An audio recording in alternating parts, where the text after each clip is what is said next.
And this is a phenomenal section of the text we're learning. I'm told I say every week it's a phenomenal section of this text. But it is. I mean, look, you take a Picasso and you look at the top right and the top left, look at the middle, look at the background, and every part, it's a masterpiece. Every part you could just go into and study. So just like that, or you take a Mozart symphony, okay, this section, doesn't matter where you look, there's genius everywhere. Likewise, in spirituality, in Kabbalah, there's levels and there's levels. And here we have possibly the finest mind and heart in spirituality in at least the past 1,000 years, right? Ranking certainly with some of the greatest prophets. So this is, as we're learning, it's not just a book with chapters and kind of a self-help thing. This really is written by a master, and there's no limit to the depth of every section. This section, which is wonderful, we're learning about the two types of light that are powering the world into existence, that are flowing into the world. And we're learning how God's infinity, which shouldn't leave room for anything, is somehow blocked, shielded, held back so that there can be anything that is finite. And by finite, the Alter Rebbe and Kabbalists, they include my Gates of Prayer book, which has dimensions, although it's blurred here in my little blurry thing, and include even the spiritual world. So the higher level of heaven, any of the spiritual worlds we've learned about, those all have some kind of definition and dimensions. So the world of Bria, that is a spiritual world 3 steps up from the spirituality of this world. The only reality it has is that there are beings that have the potential to be created. They have no form even, they're that abstract. So the greatest angels living in the world of Bria, it still has definition. It still has form. It is a world of creation. It is a created world. No matter how infinite it seems compared to us, that's still a definition. It shouldn't be able to exist because God's infinite. And so God's infinity should contain all that indivisibly, and there should be no such thing as anything created, even the world of Bria, let alone you, me, this camera, the cars outside, etc. So how can it be? The Alter Rebbe is taking us on a crash course of how divine light flows into the world in 2 modes. One mode that is indwelling, mamale, the other mode that is surrounding, sovev. And he's just about to give us a caution that when he says it's a surrounding light, it's a light that does not relate to or enter into the world or have any expression whatsoever in the world, don't think of it as a light that's somehow physically surrounding and far away and not here. We're all here in God's place. So that or sovev, that surrounding light, it's here just as much as it is outside the universe. It's everywhere. But when we say surrounding, we mean surrounding in the sense that it's so hidden, we can't relate to it in any way. It doesn't express in any way, right? My keys here, they're made of metal. They're a certain shape. They can do things, right? They have qualities that express. And there's one light, the or mamale, that's filling, that is giving it these qualities. So this vessel of a key, it has the qualities of being bendable, meltable, it's hard, it lasts through time, et cetera, et cetera. I can make sound with it. It's receiving all that from a light that is saying, okay, a key should not get up and run, a key should not grow, a key is not an idea, it's also a physical thing, right? So it's relating to that light, which is creating it, and that physical substance and form is coming from a light that's relating to it as a key. It doesn't speak, it doesn't have feelings, it doesn't think, it's not a vessel for that. So the light that's flowing into it, the filling light, is saying, okay, you get key light, whereas Cantor Smolash, you can think, you have feelings, you can move, you can grow, you get a light that includes all of that. It's higher levels of light, but it's all light that we relate to, that we express. So any phenomenon that you can perceive in the world, even intellectual phenomenon, mathematics, right? There's a light that's creating mathematics that says it's conceptual, right? 1 + 1 = 2. That's not going to appear anywhere in the physical world, even though the whole physical world, it applies. But still, that's a created thing. That concept, 1 + 1 = 2, there's a light that is creating that concept, and it's saying, this is a vessel that's conceptual. It's receiving only that light which applies to conceptual things, but it applies everywhere. It's also universal. That still is a defined thing. So that there's a light that's filling it that's saying concept light creates 1 + 1 = 2. Key light creates my key. Human being light creates the human body. And all of them are expressing in a way that we can see. We can see them come out in the world. None of them relate to this or sovev, this surrounding light. And yet that surrounding light really is everywhere as well. It's in every physical aspect, every conceptual aspect, every temporal aspect, and every detail of each of those. It's just that it's impossible for us to express in any way. It's totally hidden.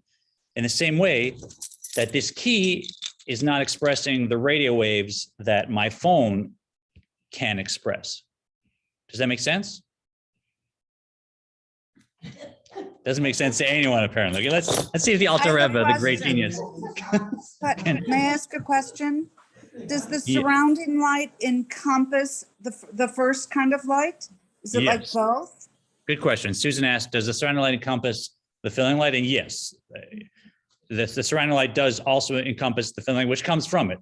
That's what we're learning is there's a tzimtzum, there's a restraint, there's a block that's allowing just a tiny ray from an imprint from the original light to flow into the universe as a laser or a beam, a line. And that tiny residue of the original light, that's the light that is actually creating the whole universe in a sense that we express it. So it all comes from, everything comes from the Or Sovev, but here in the world, they're both interacting, and we'll learn how, hopefully, in the text. Whew, just got a buzzing in my ear and I felt kind of cool. Does everybody feel cool? Just me, okay. We're on page 732. Shehi ha'ara mu'etet me'od mamash kala chashivei legabe b'chinat ha'ara bli gvul v'tachlit ve'ein beinehem erech v'yachas klal.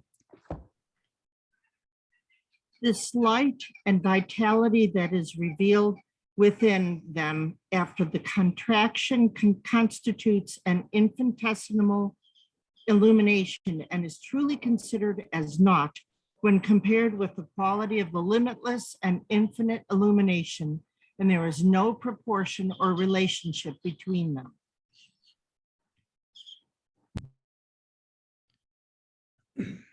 So it's not just, and it's hard to explain this, but once you go away from infinity, it doesn't matter how far you step from infinity, you're not infinity, right? I think I gave the metaphor last class. If I created a round racetrack with no lines, no nothing, just perfectly round racetrack, and I went and I was exercising and I ran around it 4 times, but a great athlete was there, they ran around it 40 times. And if I asked you which one of us, me who ran around 4 times or them who ran around 40 times, which one of us was closer to the end of the racetrack? Doesn't make sense, right? If you can run around 4,000 times, you're not closer to the end of a perfectly round racetrack. It's endless. It doesn't have an end. So the same thing with infinity. The moment you leave something that's finite, the moment you leave something that's infinite, now it has some aspect of finity, no matter how subtle. And now it's just, you're not getting closer. There's no number, however big, that's any closer to infinity. And the same thing with these lights. The light that is coming in after the tzimtzum, the light that is filling the world now, you can't say it's one anything of the infinite light. It is actually, when compared to the quality of the limitless one, there's no proportional relationship between them. There's no amount of, oh, it's greater, it's higher, it's more lofty, it's more intense, it's more spiritual. There's nothing you could do to say, if I multiply a gazillion by gazillion by gazillion in every possible aspect, including intellect and emotion and any other dimension, now I get back to the original light. You can't. There's no relationship between them. Just like however long you're running around that track, it's not getting you closer to the end. It's a different thing. So that light that's coming into the world, it's already nothing compared to the infinite light. And yet for us, it's an infinite light. And then he goes into the mathematics, so to speak. Kanoda perush milat erech b'misparim she'echad b'mispar yesh lo erech legabe mispar elef alafim shehu chelek echad mini elef alafim. We got who's you got moved around on my screen. I'm passing. Great. Who's after Susan? Let's go. Let's start over again. Let's go with Dan and I'll. Oh, Dan, you ready already? As the term proportion is understood in number values, where the number 1 stands in a certain ratio to the number 1 million, for it is a 1 millionth part of it. And so often people take numbers to explain the difference between these lights, because in numbers we can kind of see it. And in number values, you could say, well, if I'm a billionaire and I pass by $1 on the street, it's worth nothing to me, right? It doesn't compare to a billion, but that's a figure of speech. We know really it does compare to a billion, because a billionaire is only a billionaire because they have $1 billion $1. So there's some relationship, no matter how small you get. There could be a trillionaire, right? Maybe in a few years we'll have a trillionaire on the earth. Not saying we should, but maybe we will.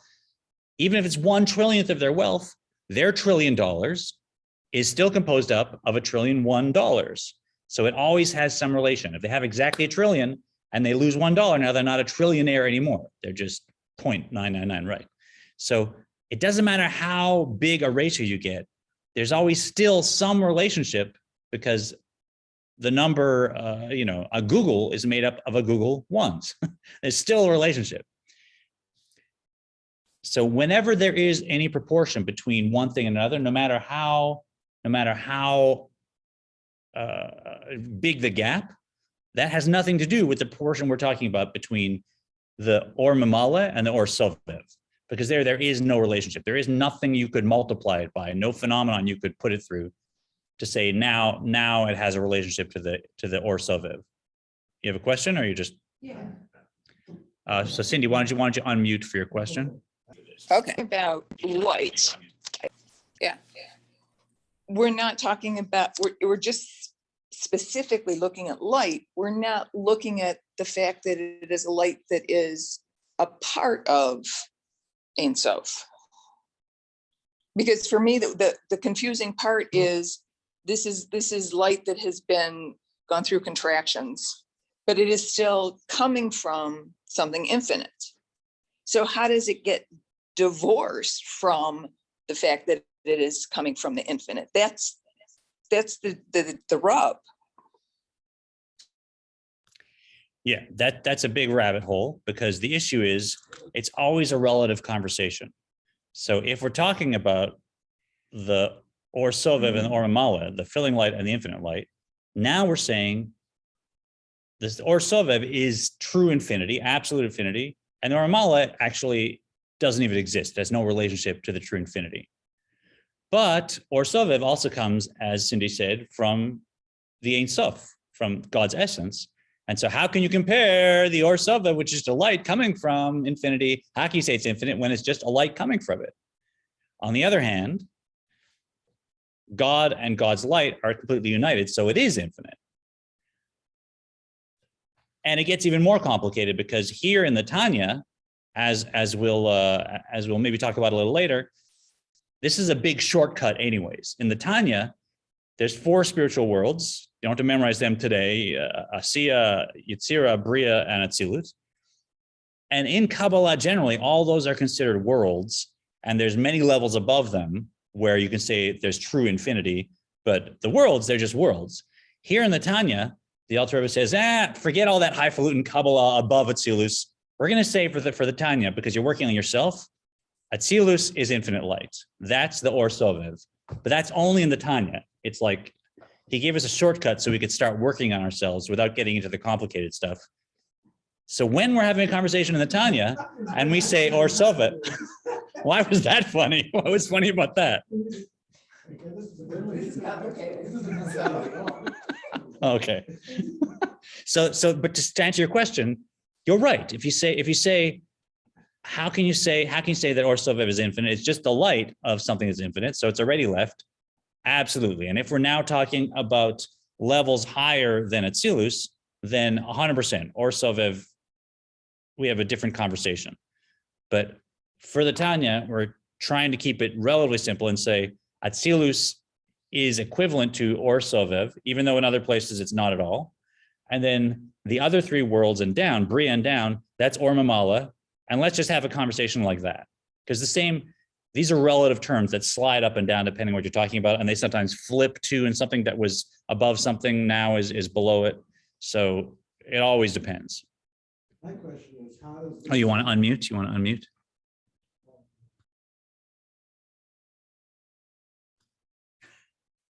Sometimes we want to, we can't. Anyway, Well, then they won't hear the question. repeat it. Okay. How does all this relate to us getting closer to? And so, How does all this relate to us getting closer to the Ein Sof? The idea of this Hasidus is that when you understand something, then you have feelings about it and you relate to it. Doesn't matter how conceptual the thing is. If I haven't encountered the concept of coffee, I'm not excited about a cappuccino. But even if I've never tasted, if I understand, oh, people in Europe now are drinking this thing and they get so excited, they're writing cantatas about it and they have it every morning and it's a huge industry. I'm like, oh, maybe I should be excited. I haven't tried it yet, right? And certainly if I try it, now perhaps I'll get more excited. So you can do that with abstract concepts. And the whole point of Chabad Hasidus that we're learning, this form of Kabbalah, is you teach it to your brain, you teach it to your intellect, then your intellect meditates on it using our long short path, which we do at the end of every class and hopefully mornings as well on your own. And then by meditating on it, we create feelings. And now if I create feelings about this idea that there's a surrounding light that's right here, right now. And in fact, if you remember when we learned about mitzvahs and Torah, the only way to get that surrounding light to actually be here is by doing a mitzvah. So right now, even though we said that Or Sovev can't relate to anything, we're looking right at that Or Sovev when we're learning this Torah. We get a window right through it, right? So there is a way to express it and to relate to it. So that's how, to answer your question, that's how we relate to it. A, when I understand it, I get feelings about it, and now it's more in my life. And B, Torah and mitzvahs actually do, through this Kabbalistic window, provide us a shortcut right to the Or Sovev even. Oh, here we go. We're not gonna get back to the text ever now. Okay, you want to unmute? No. Okay. So what is Torah? Is Torah or Mamala? Is it Torah or Sovev? How do we define that within this context? So this is like we went through a whole system. Remember we said that the whole point of the world is that there's a home for God. The question was, what is Torah? Is Torah Or Mala or Sovev? So we had a whole series of chapters where we said the point of the world was to create a home for God, right? And that when you do a mitzvah, you actually create a presence for God's essence right here. And that although it is compressed physical reality in terms of the contraction of it, and it's the light that's coming through is very, very contracted. So you really almost can't see it. You're looking through a pinhole, through another pinhole, through another pinhole at the light. Yet there's nothing blocking it. The hiddenness of that light in Torah mitzvahs is actually completely gone, and you're looking straight through to God's essence. So what is Torah? The physical Torah is still contracted Or Mamala, and it's a physical object. I pick it up, it has dimensions. So it's obviously there's Or Mamala creating it, but it's a window through to the Or Sovev where you can see right to God's essence. So Torah mitzvahs is both. And same thing with mitzvahs. We're gonna spin a gragger, we're gonna read a scroll, and that's all physical stuff. We're going to give tzedakah to poor people on Purim. That's physical money. That's buying physical food and physical goods, right? So that's the Or Mamala aspect. but it's a mitzvah. So when someone asks you, why do you blot out Haman's name? I'm Jewish. What do you mean? There's no other why. That's God's essence, right? God's essence is right here. And the hidden aspect, the Hester, beautifully on Purim, the Hester is completely gone. So it's both. But that's not the conversation we're having right now. So let's not go further on that. Because the whole point of this chapter is just so we get back to this idea of reflected love, which, by the way, is what we're talking about, reflected love. So when God loves me, I love God back. That's a meditation we're using to create more love in my being. And this whole chapter is a preparation for the next chapter where we get back to the idea of reflected love. And on we go. Is Ein Sof or Sovev? Is or Sovev the Ein Sof? So the question is Ein Sof or Sovev? No, Ein Sof is Ein Sof. Ein Sof is not a form of light. Ein Sof is just infinity. It's not even defined to the point where you can say it's light. And yet, or Sovev is completely united with Ein Sof, so it's also not separate in any way. Right? That's the beauty of Atzilus. Atzilus, the fourth world up, is not a created world. Nothing's been created. There's nothing there. There's no thing, right? So it's not separate from God. The light and the vessels in Atzilus are all completely united. And if you want to say God's infinite light, which is united with God, is united with the vessels, and the whole thing is just one. So that's why, without getting complicated, for the Tanya, we're saying Atzilus is or Sovev, which is infinite, which is one with God. And down here, we're created beings who don't exist. Except we do exist because God created us and God's infinite. Yeah. Aval legabe davar shehu bivchinat bli gvul mispar klal ein kenegdo shum erech b'misparim. Let's now go to Paula, if you would. And then Cindy, then Noreen, then Linda, then Gemma. Okay.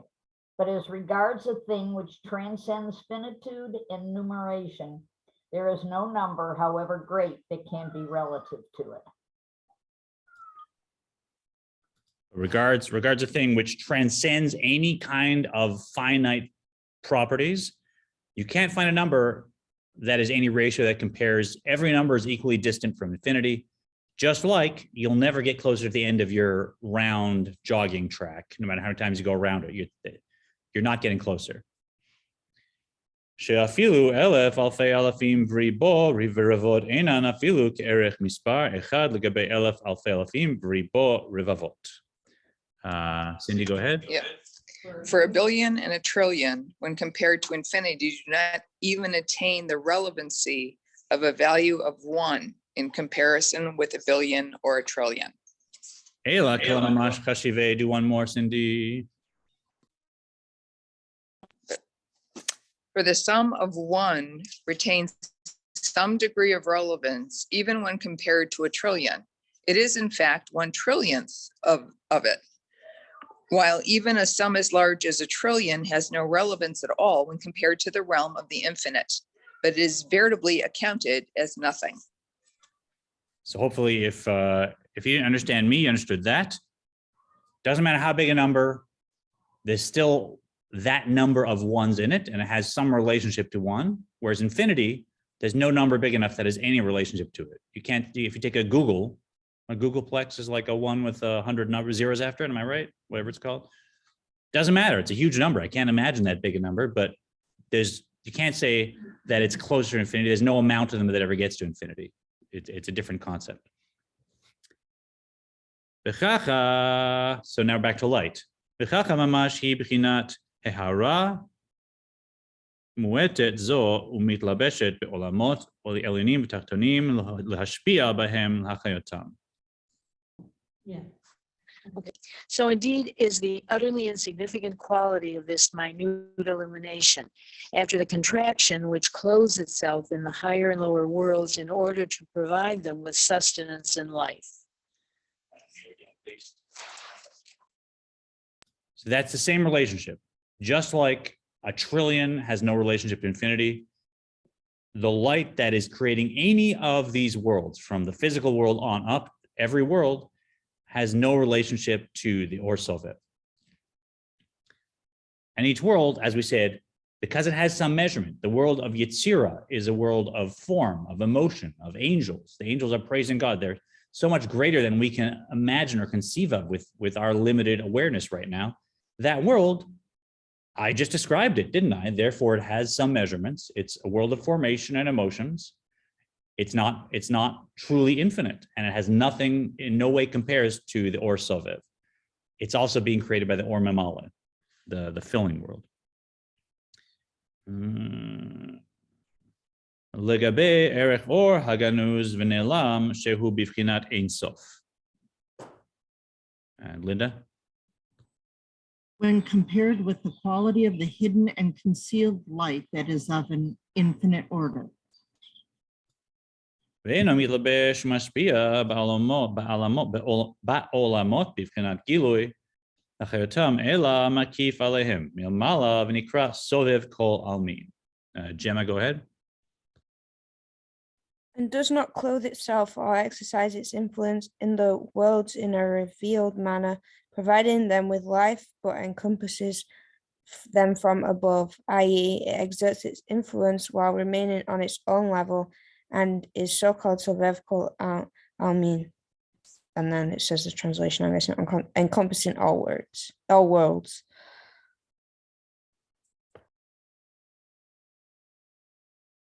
You're muted. We can't hear you. Thank you. That is the surrounding light. So like we said before, my cell phone, it is relating to and expressing 5G, I think. That's radio waves that are in all of us. It's in my keychain also, but to my keychain, it's irrelevant. It's irrelevant that 5G is within it, flowing through it. It doesn't express it. I will have no idea that the 5G is there if I'm looking at my keys. When I look at my phone, now it's expressing information, I'm interacting, it relates to it. Sovev is like that 5G, but for everything, for anything in the world. The world is a vessel that does not relate to Or Sovev, just like this doesn't relate to 5G. There's nothing in existence that expresses it. Whereas Or Mamala, everything is a vessel that accepts its own light and expresses it in a way that we can discern. Vein haferush sovev umakif milmala bivchinat makom chas v'shalom ki lo sheach klal bivchinat makom beruchaniut. So who's in here that hasn't read? Doreen, just go nice and loud for me. The meaning of this is not that it encircles and encompasses from above spatially, God forbid. For in spiritual matters, the category of space is in no way applicable. Right, so the meaning is not that it encircles and encompasses above spatially, God forbid, for in spiritual matters, space doesn't apply.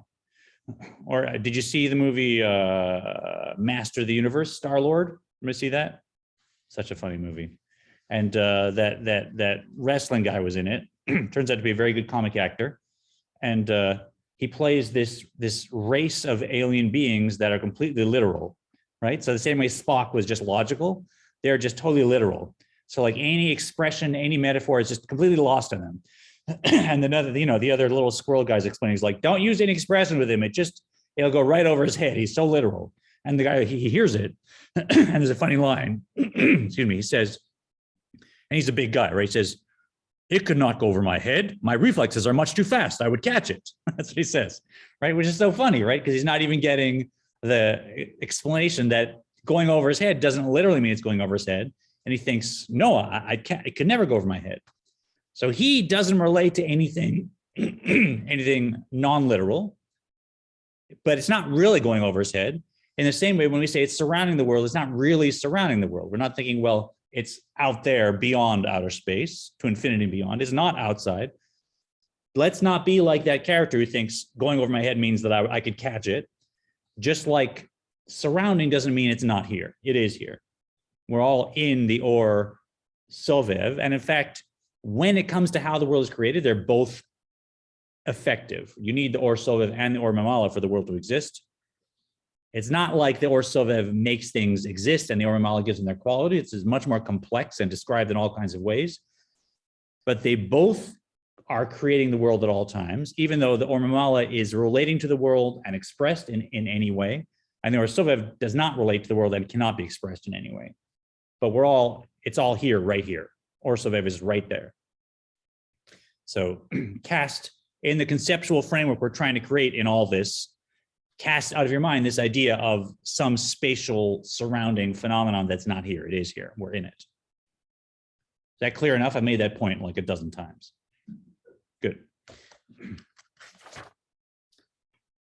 Ele rotze lamar. Sovev makif milmala le'inyan b'chinat gilui hashba'a. Let's start over again.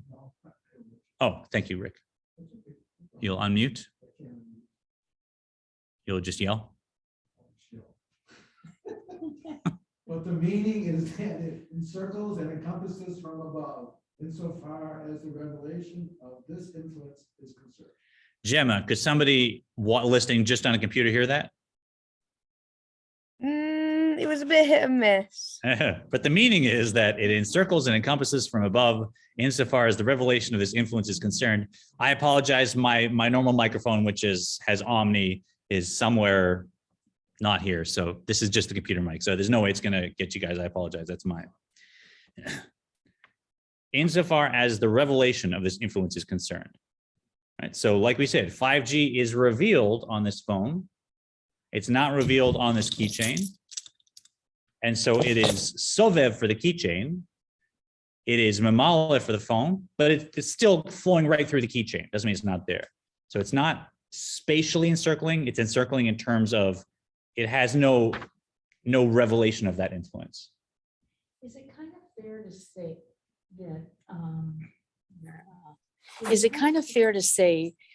that, it's like the Shekhinah relates to this world, but the Keter doesn't, but Keter still is there and relates through everything?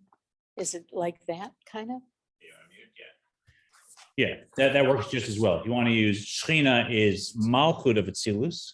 So that is the aspect of the light that is actually relating to the world. And then Keter of Atzilus, that's infinity even within Atzilus. And so that's also, you could do that too. There's a lot of ways you could take a lot of terms and use them in this conversation. Ki hashpara shehu bivchinat gilui ba'olamot nikret b'shem halbasha shemitlabeshet ba'olamot ki hem malbishim u'masigim hahashpara shemekablim. Now we'll start over. Let's start with Dan again, if you would, Dan. We'll go Dan, then Susan, then Rick, then Paula, then Cindy, and so on.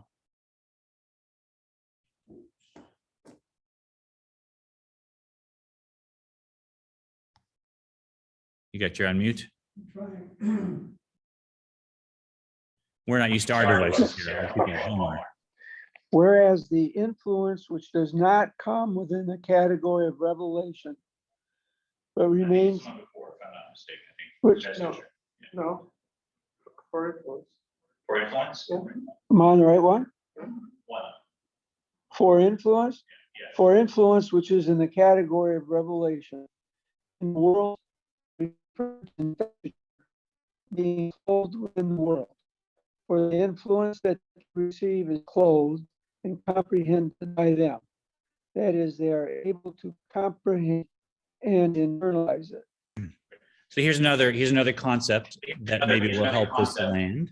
Which is halbasha, which means investiture.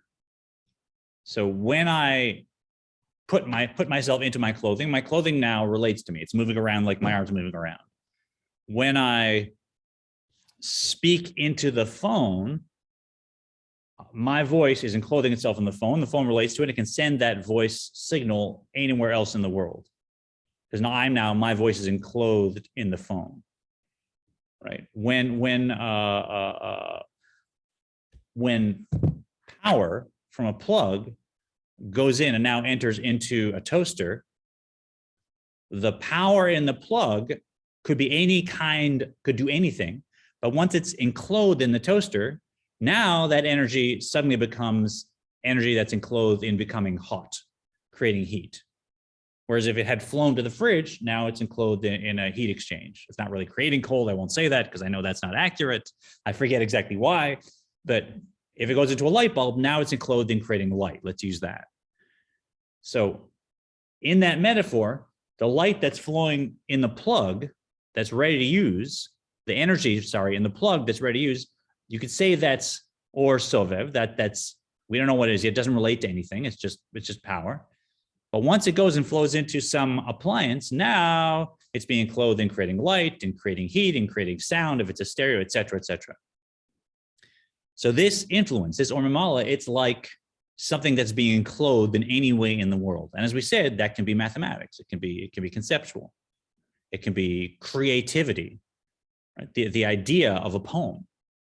That's still an existing thing. There's some light that's being clothed in that. It's being expressed. Oh yeah, poetry is a thing. I know what it is. Not even a specific poem, which is poetry conceptually, or something solid, right? Like my keychain.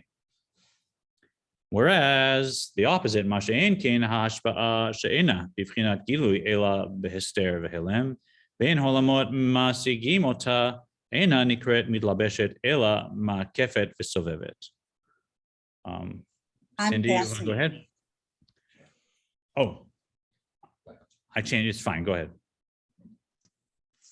Whereas the influence, which does not come within the category of revelation, but remains obscured and concealed, and is not apprehended by the worlds, is not described as being invested in them, but as encircling and encompassing them.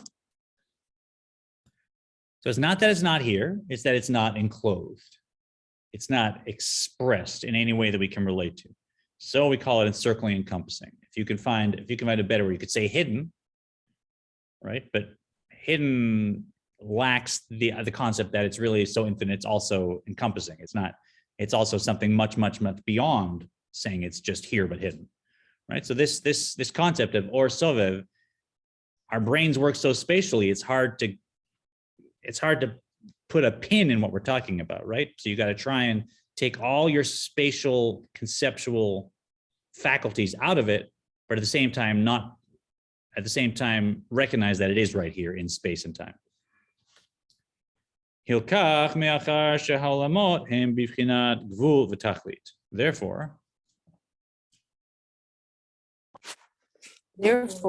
since the worlds belong in the order of the finite and limited, נמצא שאין השפעה או אינסוף מתלבש ומתעלה בהם בבחינת גילוי רק מעט מזה הערה מועטת מצומצמת מאוד מאוד. it follows that only an extremely minute and contracted reflection of the flow of the infinite light of the blessed Ein Sof clothes and manifests itself in them in a revealed form. So now we're getting to what happens after the Tzimtzum. And even though we said there's no relation to it, now he has to find a way, because it still is somehow emerging out of the Or Sovev, to find a language for us to understand that it's only an extremely minute and contracted reflection of the flow of the Or Sovev that comes in in a revealed form. So it does come out of it, but it has no relationship to it.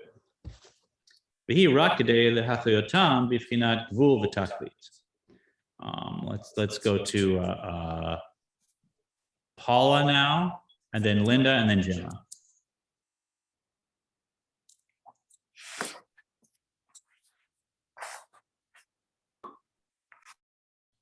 Okay. Got us, Paula? Is I think we're bottom of 734. It follows. It follows that only an extremely minute and contracted reflection of the flow of the infinite light of the blessed Ein Sof clothes and manifests itself in them in a revealed form. And one more. And this only. And this only to animate them in a finite and revealed state. Great. So the reason that little reflection of something, the tiny, minute contraction comes through, is to animate all the worlds in a finite and revealed state. אבל עיקר האור בלי צמצום כל כך נקרא מקיף וסובב מאחר שאין השפעתו מתגלית בתוכם מאחר שהם בבחינת גבול ותכלית. The principal light that is without contraction to such an extent is called makif, encircler, and sovev, encompasser, since its influence is not revealed within the worlds inasmuch as they belong in the order of the finite and the limited.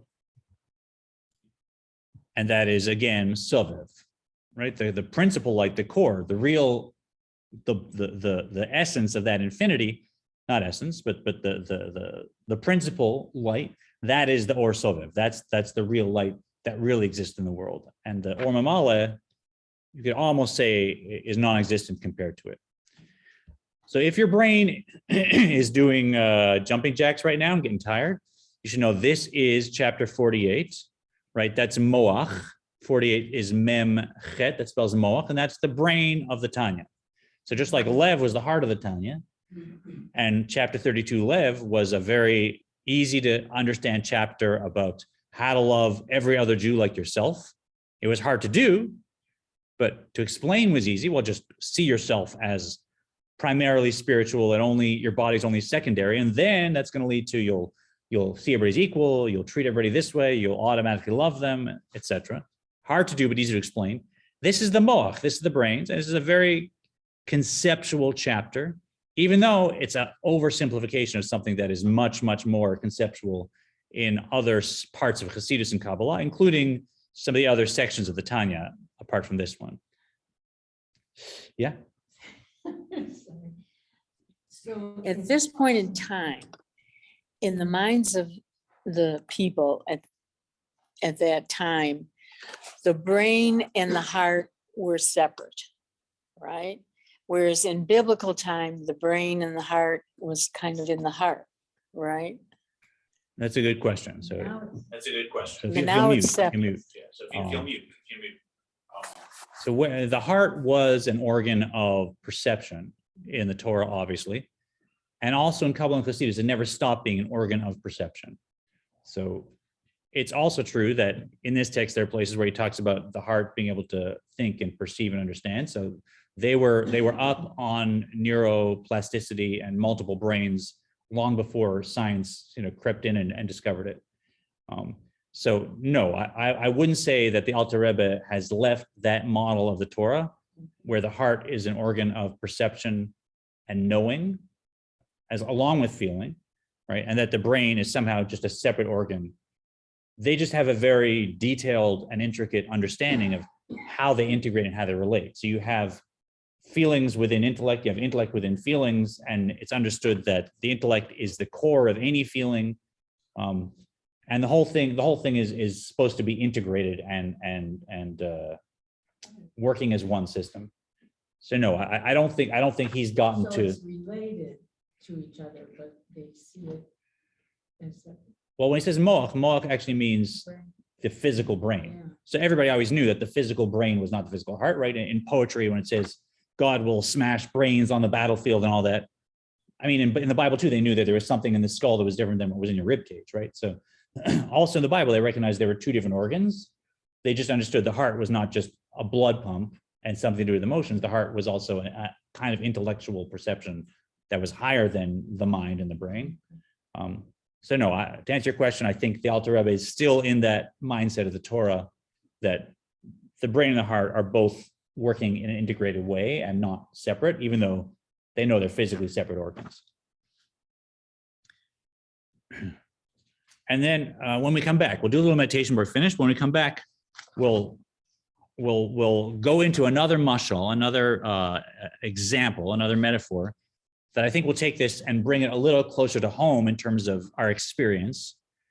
And that mashal is, if you can picture surrounding light or sovev, imagine if I were picturing some object in my brain, right? If you picture your car right now in your mind, so everybody picture whatever you drive, maybe it's a bike, maybe it's a car, so your dad's car, whatever it is, picture what is your car in your mind. So I'm picturing mine, and I got the whole thing in my mind, the windshield and all the mess that I leave in my car. Oi, I'm going to clean it up come Pesach, right? And you know, everything that's in it from the tires. I'm picturing it all in my mind. My question for you is, the fact that I'm picturing my car in my mind, does my actual car relate to that in any way? Does it know that I'm picturing it in my mind?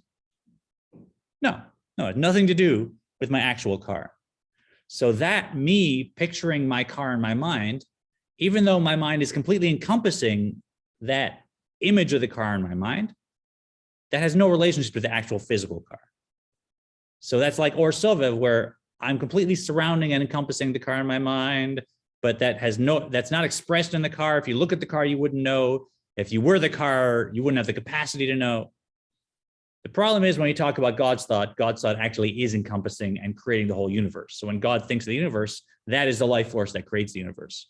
So God is picturing the universe. That's the Or Sovev, and it is actually encompassing and creating the universe. And yet, like my car, the universe has no way of relating to it.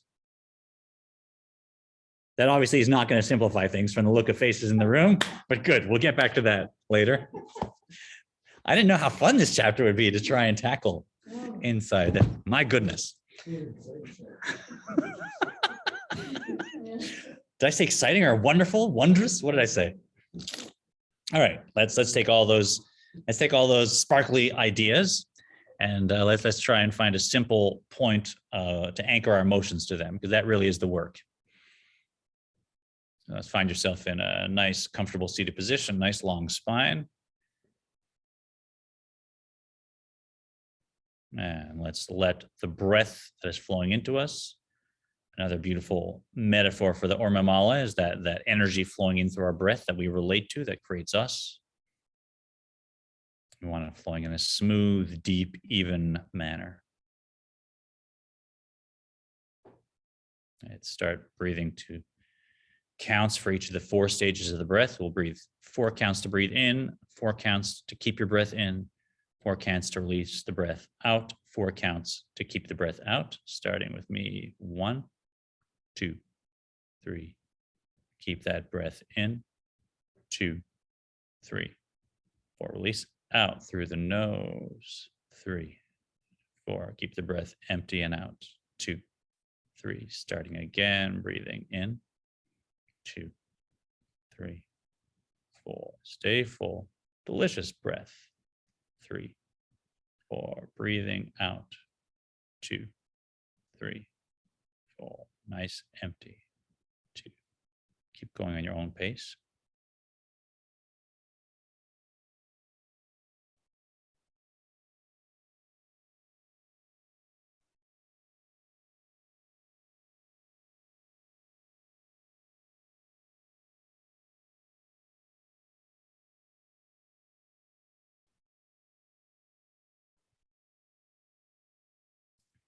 As you're breathing, let's open up our wisdom gateway, which, as we've said, is the space between the end of the in-breath and beginning of the out-breath.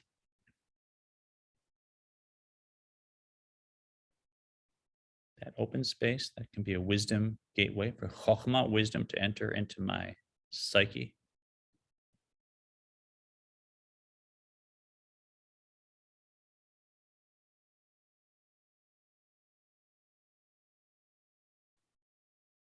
And let's place in that wisdom gateway this concept that as water reflects the face, so does the heart reflect the heart.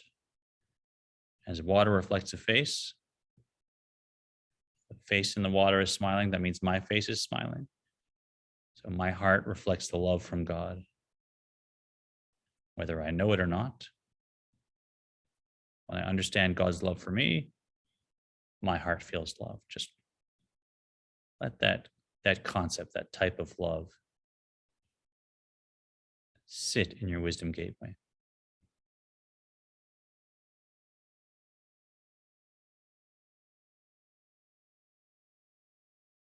Perhaps the details are filling your mind of all the ways God loves us, all the good things in my life, all the gifts I have. And let that divine concept fill your mind more and more in details, deeper and deeper. Until you can fill your mind really being drenched and soaked with all the details of that concept. Completely saturated, full to the brim.